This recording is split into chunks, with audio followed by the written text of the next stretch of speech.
¿Cómo fue escrito este libro y por qué?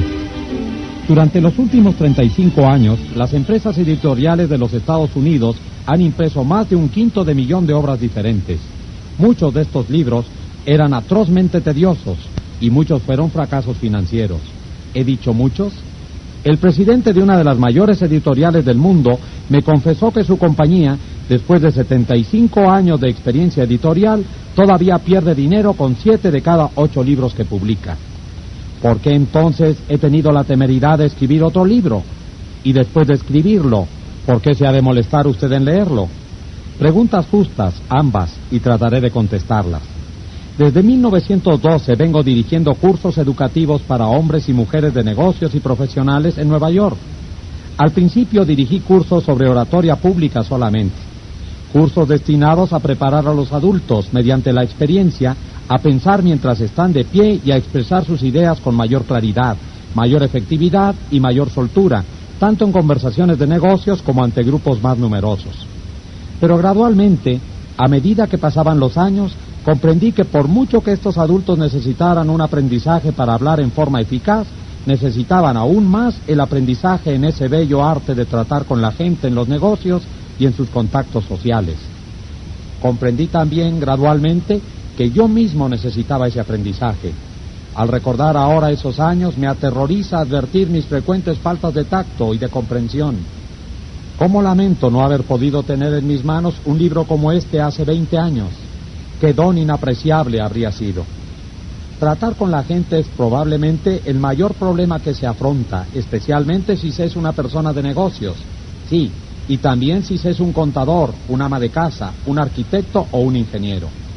La investigación y el estudio realizados hace pocos años bajo los auspicios de la Fundación Carnegie revelaron un hecho muy importante y significativo, un hecho confirmado más tarde por los estudios adicionales efectuados en el Instituto Carnegie de Tecnología. Estas investigaciones demostraron que aún en las ramas tan técnicas como la ingeniería, alrededor del 15% del éxito financiero de cada uno se debe al conocimiento técnico y alrededor del 85% se debe a la habilidad en la tecnología humana, la personalidad y la capacidad para tratar con la gente. Durante muchos años dirigí cursos en el Círculo de Ingenieros de Filadelfia y también en la rama de Nueva York del Instituto Norteamericano de Ingenieros Electricistas. Por mis clases han pasado probablemente más de 1,500 ingenieros. Fueron a ellas porque comprendieron finalmente, al cabo de años de observación y experiencia, que frecuentemente el personal mejor pagado en el ramo de la ingeniería no es el que conoce más ingeniería. Por ejemplo, se puede contar con los servicios simplemente técnicos de ingenieros, contadores, arquitectos o cualquier otro profesional por un salario fijo. Pero el hombre que dispone de conocimientos técnicos más la habilidad de expresar sus ideas para asumir la dirección y para despertar entusiasmo entre los demás, esa persona tiene posibilidades de aumentar indefinidamente sus ingresos. En la plenitud de su actividad, John D. Rockefeller dijo que la habilidad para tratar con la gente es un artículo que se puede comprar, como el azúcar o el café, y pagaré más por esa capacidad, agregó, que por cualquier otra. No se debe suponer, pues, que todos los colegios del país deberían tener cursos para desarrollar la habilidad más preciada entre todas. Pero si hay un curso práctico, con sentido común, para adultos de esta especie, ha escapado a mi atención hasta el momento de escribir estas líneas. La Universidad de Chicago y las Escuelas Unidas de la Asociación Cristiana de Jóvenes realizaron un estudio para determinar qué quieren aprender en realidad los adultos. Ese estudio costó $25,000 y duró 2 años. La última parte de la indagación se realizó en Meriden, Connecticut. Era una típica población norteamericana. Se entrevistó a todos los adultos de Meriden y se les pidió que respondieran a 156 preguntas, tales como: ¿cuál es su ocupación o profesión? ¿Cuál es su educación? ¿Cómo pasa sus ratos desocupados? ¿Qué ingresos tiene? ¿Qué pasatiempos? ¿Qué ambiciones? ¿Qué problemas? ¿Qué temas le interesaría estudiar? Y otras más por el estilo. Esa investigación reveló que la salud es lo que más interesa a los adultos y que en segundo lugar les interesa a la gente, cómo comprender y llevarse bien con el prójimo, cómo hacer que los demás gusten de uno y cómo hacer que los demás adopten el modo de pensar de uno. La comisión que realizaba esta indagación resolvió organizar un curso para adultos en Meriden. Buscó diligentemente un texto práctico sobre el tema, pero no encontró ninguno. Finalmente, los miembros de la comisión buscaron a una de las personas más autorizadas del mundo en el terreno de la educación para adultos y le preguntaron si conocía algún libro que atendiera las necesidades de ese grupo de adultos de Meriden. No, respondió. Yo sé lo que necesitan esos adultos, pero el libro que les hace falta no ha sido escrito todavía.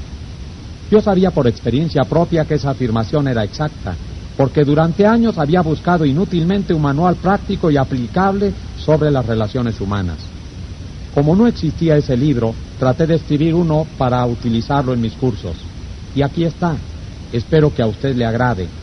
Como preparación para este libro, leí todo lo que pude encontrar sobre el tema.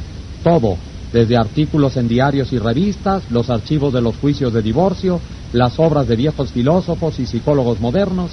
Además, contraté a un investigador especializado para que se pasara 1 año y medio en diversas bibliotecas leyendo todo lo que yo había pasado por alto, estudiando eruditos volúmenes de psicología, hojeando centenares de artículos periodísticos, revisando incontables biografías para tratar de establecer cómo los grandes hombres de todas las edades habían tratado con la gente.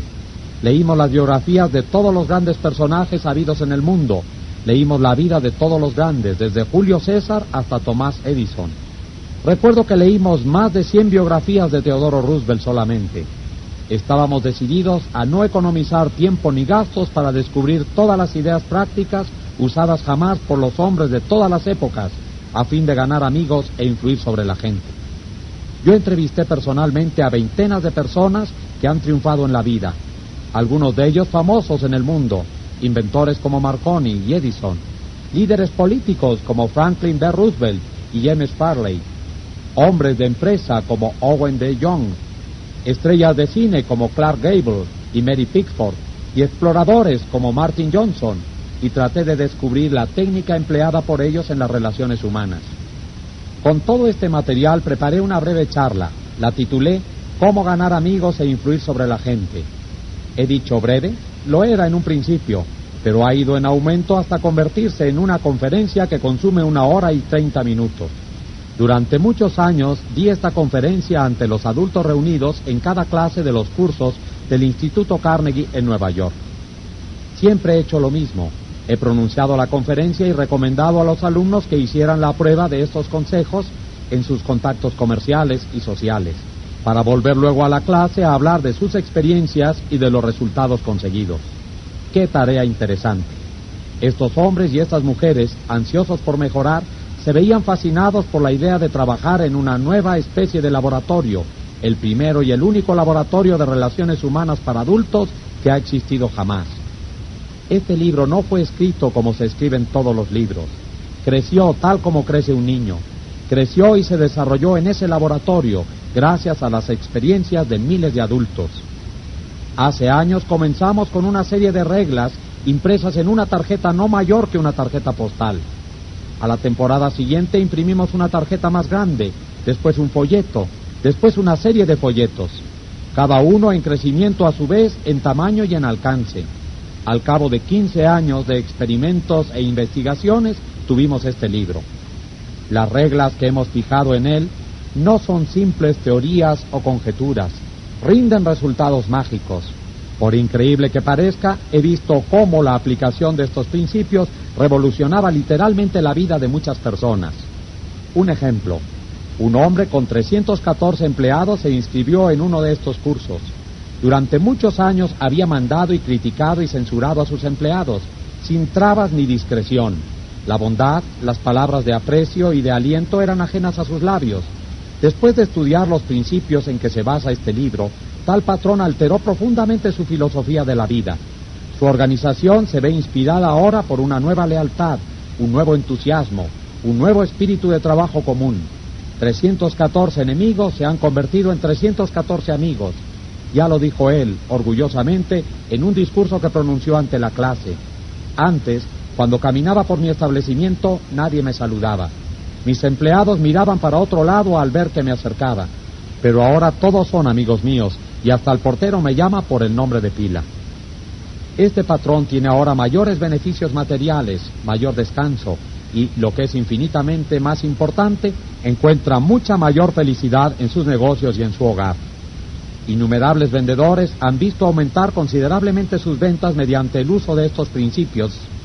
Muchos han conseguido clientes nuevos, clientes que habían buscado en vano con anterioridad.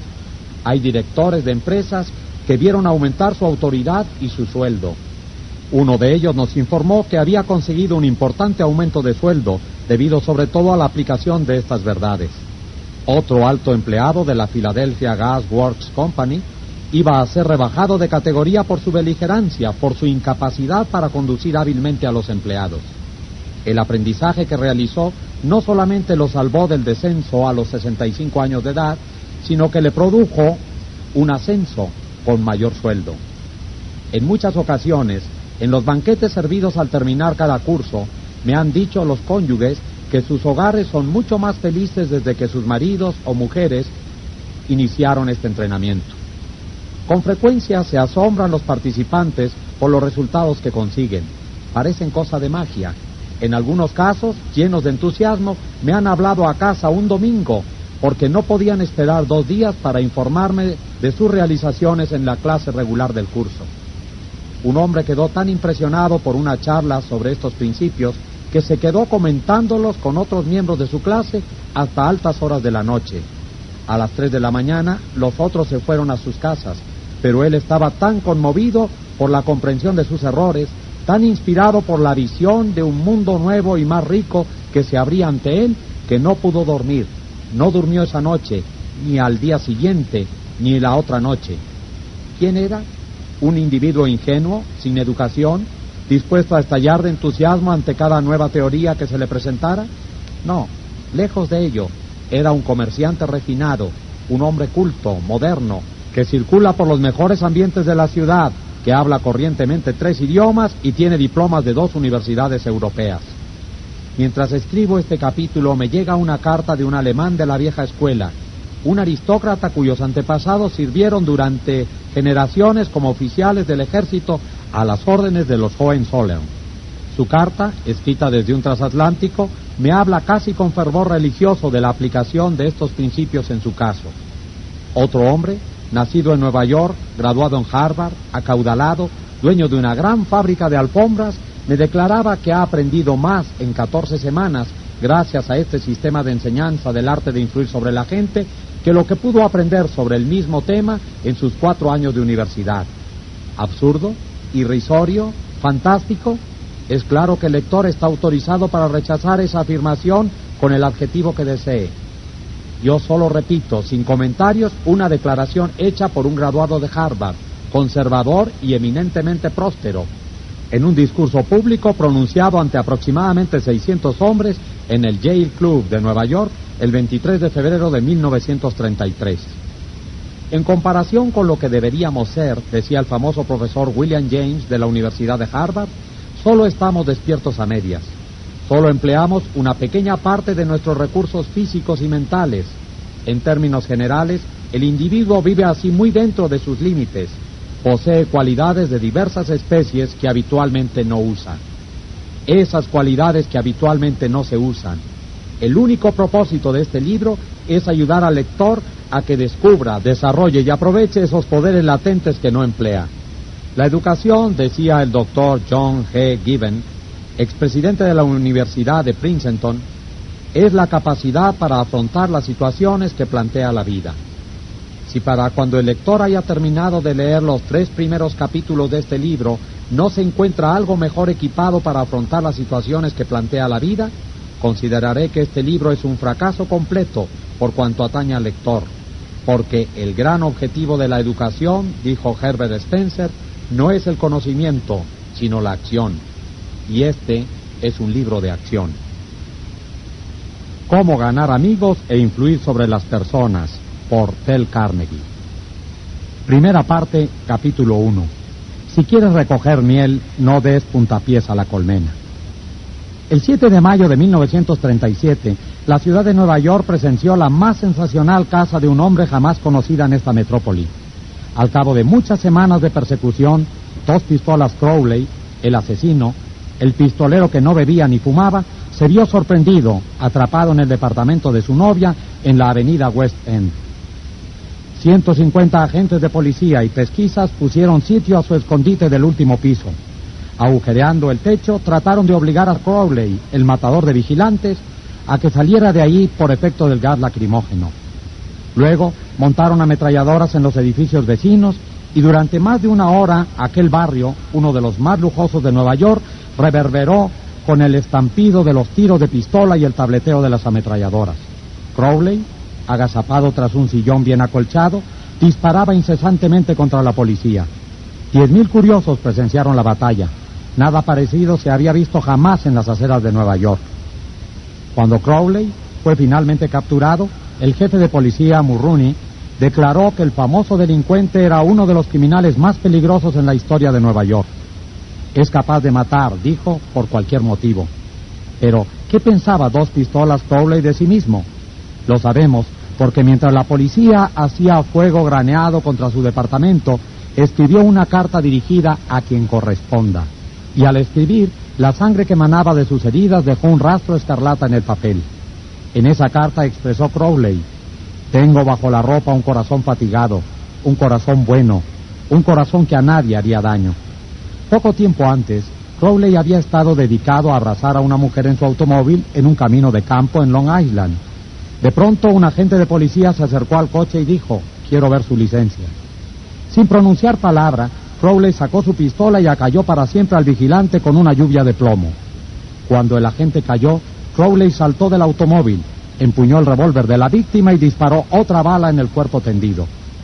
Y este es el asesino que dijo: tengo bajo la ropa un corazón fatigado, un corazón bueno, un corazón que a nadie haría daño. Crowley fue condenado a la silla eléctrica. Cuando llegó a la cámara fatal en Sing Sing, no declaró, por cierto, esto es lo que me pasa por asesino. No, dijo, esto es lo que me pasa por defenderme. La moraleja de este relato es: Dos Pistolas Crowley no se echaba la culpa de nada. ¿Es esta una actitud extraordinaria entre criminales? Si así le parece, escuche lo siguiente. He pasado los mejores años de la vida dando a los demás placeres ligeros, ayudándoles a pasar buenos ratos, y todo lo que recibo son insultos, la existencia de un hombre perseguido. Quien así habla es Al Capone. Sí, el mismo que fue enemigo público número 1, el más siniestro de los jefes de las bandas criminales de Chicago. Capone no se culpa de nada. Se considera, en cambio, un benefactor público incomprendido a quien nadie apreció. Y lo mismo pensaba Dutch Schultz, antes de morir por las balas de otros pistoleros en Newark. Dutch Schultz, uno de los más famosos criminales de Nueva York, aseguró en una entrevista para un diario que él era un benefactor público, y lo creía. He tenido interesante correspondencia con Lewis Luce, que fue alcalde de la famosa cárcel de Sing Sing en Nueva York, sobre este tema, y según él, pocos de los criminales que hay en Sing Sing se consideran hombres malos. Son tan humanos como usted o como yo. Así raciocinan, así lo explican todo. Pueden narrar las razones por las cuales tuvieron que forzar una caja de hierro o ser rápidos con el gatillo. Casi todos ellos intentan, con alguna serie de razonamientos falaces o lógicos, justificar sus actos antisociales aún ante sí mismos, y por consiguiente mantienen con firmeza que jamás se les debió apresar. Si Al Capone, Dos Pistolas Crowley, Dutch Schultz, los hombres y mujeres desesperados tras las rejas de una prisión no se culpan por nada, ¿qué diremos de las personas con quien usted, lector, o yo, entramos en contacto? John Wanamaker, fundador de las tiendas que llevan su nombre, confesó una vez: hace 30 años he aprendido que es una tontería regañar a los demás. Bastante tengo con vencer mis propias limitaciones sin irritarme por el hecho de que Dios no ha creído conveniente distribuir por igual el don de la inteligencia. Wanamaker aprendió temprano su lección. En cambio, yo he tenido que ir a los tumbos por este mundo durante un tercio de siglo antes de que empezara a amanecer en mí la idea de que 99 veces de cada 100 ningún hombre se critica a sí mismo por nada, por grandes que sean sus errores. La crítica es inútil porque pone a la otra persona en la defensiva y por lo común hace que trate de justificarse. La crítica es peligrosa porque lastima el orgullo tan precioso de la persona, hiere su sentido de la importancia y despierta su resentimiento. El mundialmente famoso psicólogo B.F. Skinner comprobó, mediante experimentación con animales, que premiando la buena conducta los animales aprenden más rápido y retienen con más eficacia que castigando la mala conducta. Estudios posteriores probaron lo mismo aplicado a los seres humanos. Por medio de la crítica nunca provocamos cambios duraderos y con frecuencia creamos resentimientos. Hans Seyle, otro gran psicólogo, dijo: tanto como anhelamos la aprobación, tememos la condena. El resentimiento que engendra la crítica puede desmoralizar empleados, miembros de la familia y amigos, y aún así no corrige la situación que se ha criticado. George B. Johnson, de Enid, Oklahoma, es el coordinador de seguridad de una compañía de construcción. Una de sus responsabilidades es hacer que los empleados usen sus cascos siempre que estén trabajando en una obra. Nos contó que cada vez que se encontraba con un obrero sin su casco, le ordenaba con mucha autoridad que cumpliera con las ordenanzas. Como resultado, obtenía una obediencia desganada y con frecuencia los hombres volvían a quitarse el casco, no bien les daba la espalda.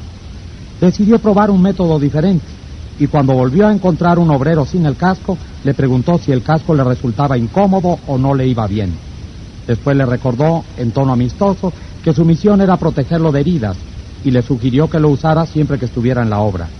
El resultado de esta actitud fue una mayor obediencia a las reglas, sin resentimientos ni tensiones emocionales. En 1000 páginas de la historia se encuentran ejemplos de la inutilidad de la crítica. Tomemos, por ejemplo, la famosa disputa entre Teodoro Roosevelt y el presidente Taft. Una disputa que dividió al Partido Republicano, llevó a Woodrow Wilson a la Casa Blanca, escribió un nuevo capítulo en la Guerra Mundial y alteró la suerte de la historia. Recordemos rápidamente los hechos. Cuando Teodoro Roosevelt abandonó la Casa Blanca en 1908, ayudó a Taft a que se le eligiera como presidente y luego se fue a África a cazar leones. Al regresar estalló, censuró a Taft por su política conservadora, trató de ser ungido candidato a una tercera presidencia, formó el Partido del Alce y estuvo a punto de demoler el republicano. En la elección que hubo después, William Howard Taft y el Partido Republicano vencieron solamente en 2 estados, Vermont y Utah. La derrota más desastrosa jamás conocida por el partido. Teodoro Roosevelt culpó a Taft, pero ¿se consideró culpable el presidente Taft? Claro que no.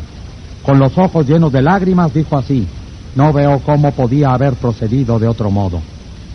¿A quién se ha de echar la culpa? ¿A Roosevelt o a Taft? No lo sé. Francamente, ni me importa. Lo que trato de hacer ver es que todas las críticas que Teodoro Roosevelt no lograron persuadir a Taft de que se había equivocado. Solo consiguieron que Taft tratara de justificarse y que reiterase con lágrimas en los ojos: no veo cómo podía haber procedido de otro modo. O tomemos el ejemplo del escándalo del Teapot Dome Oil. Fue un asunto que hizo clamar de indignación a los diarios del país durante los primeros años de la década de los 20. Conmovió a la nación entera. Nada parecido había sucedido jamás en la vida pública norteamericana, al menos en la memoria contemporánea. Señalemos los hechos desnudos. Albert Fall, secretario del Interior en el gabinete del presidente Harding, tenía a su cargo ceder en arriendo las reservas petroleras del gobierno en Elk Hill y Teapot Dome, unas reservas que se habían dejado aparte para su empleo futuro por la Armada. El secretario Fall no efectuó una licitación, no señor. Entregó directamente el contrato, un negocio redondo, jugoso, a su amigo Edward L. Doheny. Y a su vez, Doheny hizo al secretario Fall un préstamo, según le placía llamar a esta operación, de $100,000. Luego, como la cosa más natural del mundo, el secretario Fall ordenó que las fuerzas de infantería de marina que había en la zona alejaran a los competidores cuyos pozos adyacentes absorbían petróleo de las reservas de Elk Hill. Estos competidores, desalojados de sus tierras a punta de bayoneta, corrieron a los tribunales y destaparon así públicamente el escándalo de Teapot Dome. Tal fue el clamor que la administración Harding quedó arruinada, la nación entera se sintió asqueada, el Partido Republicano estuvo a punto de verse destruido y Albert B. Fall purgó su condena tras las rejas de una cárcel. Fall fue condenado crudamente, censurado como lo han sido pocos hombres públicos. ¿Se arrepintió? Jamás. Años más tarde, Herbert Hoover dio a entender en un discurso público que la muerte del presidente Harding se había debido a la preocupación mental que sentía por la traición de un amigo. Cuando la señora Fall oyó esto, saltó de su silla, lloró, mostró los puños a su destino y gritó: ¿qué? ¿Harding traicionado por Paul? No, mi marido jamás traicionó a nadie. Todo el oro del mundo no alcanzaría a tentar a mi esposo a cometer un delito. Él fue el traicionado, a él fue a quien crucificaron. Ahí está, la naturaleza humana en acción, el malefactor que culpa a todos menos a sí mismo. Todos somos iguales, de modo que cuando usted o yo nos veamos inclinados un día cualquiera a criticar a alguien, recordemos a Al Capone, a Dos Pistolas Crowley y a Albert Paul. Comprendamos que las críticas son como palomas mensajeras, siempre vuelven al nido. Comprendamos que la persona a quien queremos corregir y censurar tratará de justificarse probablemente y de censurarnos a su vez. O, como el amable Taft, de decir: no veo cómo podía haber procedido de otro modo.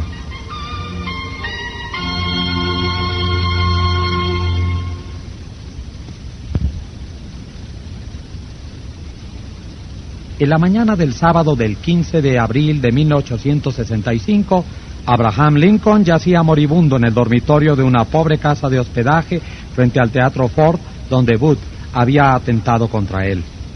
El largo cuerpo de Lincoln estaba tendido en diagonal a través de una vieja cama que era demasiado corta para él. Una mala reproducción del famoso cuadro La Feria de Caballos de Rosa Bonheur pendía sobre la cama, y un mortecino mechero de gas daba escasa luz amarillenta. Cuando Lincoln agonizaba, el secretario de guerra, Stanton, dijo: aquí yace el más perfecto gobernante que ha conocido jamás el mundo. ¿Cuál era el secreto de los triunfos de Lincoln en su trato con los hombres? Yo he estudiado durante 10 años la vida de Abraham Lincoln y dediqué 3 años enteros a escribir y repasar un libro titulado Lincoln el Desconocido. Creo haber hecho un estudio tan detallado y minucioso de la personalidad y la vida privada de Lincoln como es posible que haga un ser humano. Realicé un estudio especial del método de Lincoln para tratar con sus semejantes. ¿Se dedicaba a criticarlos? Sí, pues, cuando era joven.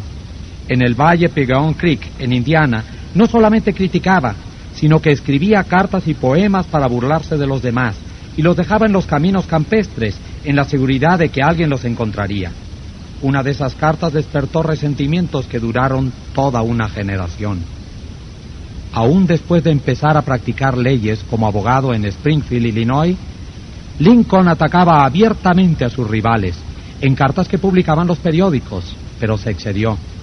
En el otoño de 1842 se burló de un político irlandés, vano y batallador, que se llamaba James Shields. Lincoln le censuró crudamente en una carta anónima publicada por el Springfield Journal. El pueblo entero estalló en carcajadas. Shields, sensitivo y orgulloso, hirvió de indignación. Descubrió quién había escrito la carta, saltó en su caballo, buscó a Lincoln y lo desafió a duelo. Lincoln no quería pelear, se oponía a los duelos, pero no pudo evitarlo sin menoscabo para su honor. Tuvo la elección de las armas. Como tenía brazos muy largos, escogió sables de caballería. Tomó lecciones de esgrima de un militar de West Point y el día señalado, él y Shields se encontraron en un banco de arena del Mississippi dispuestos a luchar hasta la muerte. Por fortuna, a último momento intervinieron los padrinos y evitaron el duelo. Ese fue el incidente personal más significativo en la vida de Lincoln. Resultó para él una lección de valor incalculable en el arte de tratar con los demás. Nunca volvió a escribir una carta insultante, nunca volvió a burlarse del prójimo, y desde entonces casi nunca criticó a los demás. Una vez tras otra, durante la Guerra Civil, Lincoln puso un nuevo general al frente del ejército del Potomac, y cada uno a su turno, a Glenn, Pope, Burnside, Hooker, Meade, cometió algún trágico error e hizo que Lincoln recorriera su despacho a grandes pasos, presa de la desesperación. Media nación censuraba acremente a esos generales incompetentes, pero Lincoln, sin malicia para nadie, con caridad para todos, conservaba la calma. Una de sus máximas favoritas era: no juzguéis si no queréis ser juzgados. Y cuando la señora Lincoln y otras personas hablaban duramente de la gente del sur de los Estados Unidos, Lincoln respondía: no los censuréis, son tal como seríamos nosotros en circunstancias similares. Pero si un hombre ha tenido alguna vez la ocasión de criticar,